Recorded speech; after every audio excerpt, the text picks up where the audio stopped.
ஆண்டவர் ரட்சகருமாக இயேசு கிறிஸ்துவின் நாமத்தினாலே உங்களை யாவரையும் வாழ்த்துகிறேன். இயேசு விடுவிக்கிறார் வேலூர் உலக எழுப்புதல் ஜெப மையத்திலிருந்து உங்களோடு கூட நான் பேசி கொண்டிருக்கிறேன். இந்த நாளிலும் நமக்கு எல்லாம் தெரிந்தது போல் ஆகஸ்ட் 15ஆம் தேதி கிராம மிஷனரி இயக்கம் நடத்தும் வாலிபர் எழுப்புதல் கூடுகை வியாழக்கிழமை மதியம் 3 மணி தொடங்கி 8 மணி வரை அநேக வாலிபர்கள் கலந்து கொள்ளும்படியாய் ஒரு மாபெரும் தரிசனத்தை உங்களுக்காக இதை ஆயத்தப்படுத்தி இருக்கிறாங்க.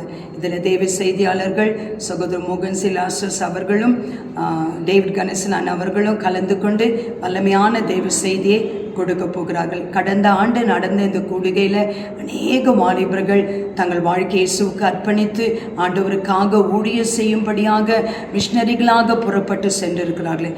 இந்த ஆண்டும் ஒரு பெரிய தரிசனத்தோடு கூட இந்த கூடுகை ஒழுங்கு செய்திருக்கிறாங்க, இதை ஆயத்தப்படுத்தி இருக்கிறாங்க. ஆண்டுடைய வார்த்தை சொல்வது போல நீ ஆயத்தப்படு, உன்னோட கூடின கூட்டத்தை ஆயத்தப்படுத்து என்ற வார்த்தையின்படியாய் அநேக வாலிபர்கள் இந்திய தேசத்தில் 60% அதிகமான வாலிபர்கள் இருக்கிறாங்க. இன்றைக்கு ஆண்டு உங்களோட பேசுகிறார். உங்களோட இருக்கிற உங்கள் நண்பர்கள், உங்கள் திருச்சபையில் இருக்கிற வாலிபர்கள், உங்கள் கூட படிக்கிற அநேக பிள்ளைகளை நீங்கள் ஜெபித்து அவர்களுக்காக ஆயத்தப்படுங்க. ஜெபித்து இந்த காணொளி அவர்களோட ஷேர் பண்ணுங்க. அநேகரை கத்தர் ஆயத்தப்படுத்தும்படியாய் நீங்கள் ஜெபித்து நீங்கள் ஆயத்தப்படுங்க.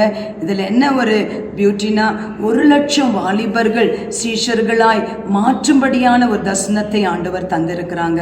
எழுப்புதல், அந்த கடைசி கால எழுப்புதல் திட்டத்தில் ஆண்டவர் ஊழியர்களையும் உங்களையும் எங்களையும் எல்லாரையும் இணைத்து தேவ ராஜ்யத்தை கட்டும்படியாய் ஆண்டவர் நம்மை தேடிக்கொண்டே இருக்கு. அதுவும் ஸ்பெஷலாக வாலிபர்களை தேடிக்கொண்டே இருக்கிறாங்க.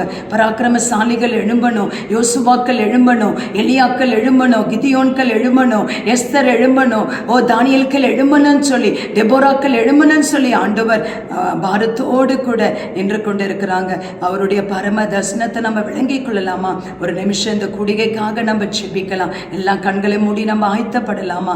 நல்ல தகப்பனே, நன்றியோடு நாங்களும் ஒத்துரைக்கிறோம். யாரை நான் அனுப்புவேன், யார் என் காரியமாய் போவார்கள் என்ற அந்த பாரம் அப்பா எங்க உள்ளத்தை அழுத்தட்ட சுவாமி. அநேக வாலிபர்களை நீங்க ஆயத்தப்படுத்தி கொண்டிருக்கிறீங்கப்பா. ஒவ்வொரு உள்ளங்களும் இந்த இளம் நெஞ்சங்கள் ஆயத்தமாகட்டும் அப்பா.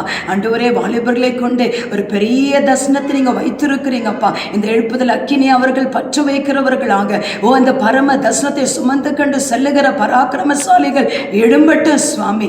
1,00,000 கிராமங்களை சந்திக்கத்தக்கதாக 25,000 கிராமங்களை சந்திக்கணுமே சுவாமி. இந்த பரம தரிசனத்துக்கு கீழ்பட்டிருக்கிற 1,00,000 வாலிபர்கள் சீஷர்களாய் மாறட்டையா. மாற்றுங்க ஆவியானவரே, ஆவியான வல்லமையாய் கிரியை செய்யுங்கப்பா. அந்த நாளின் கூடிகைலாம் எங்களுக்கு ஆசீர்வாதமாய் மாற்றுங்க.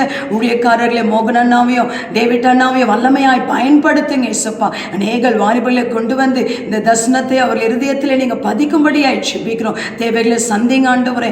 எல்லா பொருட்தேவைகள் சந்திக்கப்படட்டும். எல்லா ஆண்டவரே கிராமத்திலிருந்து வருகிற தேவ பிள்ளைகளுக்கு ஆசீர்வாதமாய் மாற்றி கொடுங்க.